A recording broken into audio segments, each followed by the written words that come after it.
bir balık кармам жейин деп көлгө жакыныраак жерге келип балык кармап, эки балык кармайт экен. Бирөөсүн бышырып жейт экен, бирөөсүн алып коет экен. Ойлонуп туруп, балыкты не кылсам экен, бирөөсүн кедейлерге берсем экен, же өзүм жесем экен, не кылсам экен деп ойлонуп калат экен да. Ойлонуп калып, эми ушунча болду, не кылсам деп ойлонуп отуруп, кедейлерге бергенден көрө өзүм эле жеп коеюн, күчтүү болуп жакшына ибадат кыламын дейт экен дагы. Күчтүү ибадат кылам дейт экен дагы, экинчи балыкты дагы өзү жеп коет экен. Өзү жеп бүтүп, өзү каалагандай уктап, бирок туруп сарсанаа боло берет экен да, жүрөгүндө мындай дыккаттуу кайгы боло берет экен. Ушу балыкты неге жедим экен? Бул да ойлонуп, эми бир акылман данышмандан сурайын, эми мунун натыйжасы кандай болот дейт экен.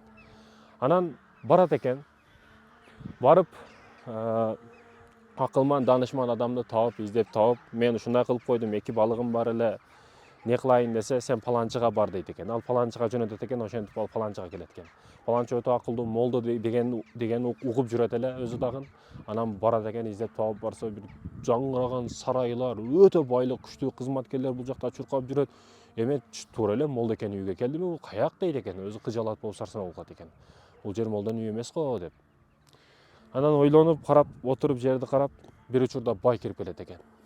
Бай кирип келип, баягы карап туруп, эгерде жүрөгүңдөгү махабат Аллага боло турган болсо, жүрөгүңдөгү махабат Аллага боло турган болсо, бул дүйнөдө эч нерсе сени алдай албайт.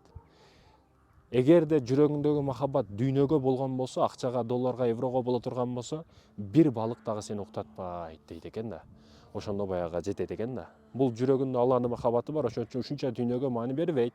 А баягы дүйнөнү сүйгөндүгү үчүн бир балык дагы муну уктаткан жок да. Мына ушул жерде маселе турат, урматтуу мекендештерим.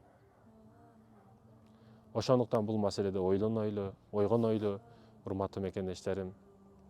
Мисалы суроо пайда болот, жанагы темага уламыш, улап тема болот да. Мисалы бычып салды дейли, бир эркек бычылды. Анан ал кантип жашап кетет дейсиз да. Ушул бычылгандар бар, ошолорго жакшы кеңешим. Кээде урология жактан опрессия болуп, ушул жыныстык жактан ооруга байланышып, оору боло турган болсо, сиздин авретиңиз иштебейт, жыныстык мүчө бир эркектики иштебейт дейли. Эми ал кантип жашайт? Ал ошол сыяктуу өзүгө окшогон урологторго же бирөөлөргө кайрылат. Ошол сыяктуу жыныстык жагы иштебеген бир аялды табат. Экөө жашашат, баш кошушат, кадимкидей нике кыйышат, анан балдар үйүнөн бала багып алышат. Булар семья болуп эсептелет. Ошентип жашай беришет. Жыныстык жагы иштебеген кызга жыныстык жагы иштебеген бала. Ошентип бактылуу болуп жашай беришет. Ушундайлар бар. Барлыгы үчүн айтып атам. Көрүп аткан нерсебизди, билип аткан нерсебизди, окуган нерсебизди айтып атабыз. Мындайлар көп. Мындан кийин дагы көбөйө берет. Себеби жеп аткан нерсе химикат, спорт менен машыкпайт, таза аба эмес, жыныстык жактан оорулар көбөйө берет. Ошондуктан айтууну туура көрдүм.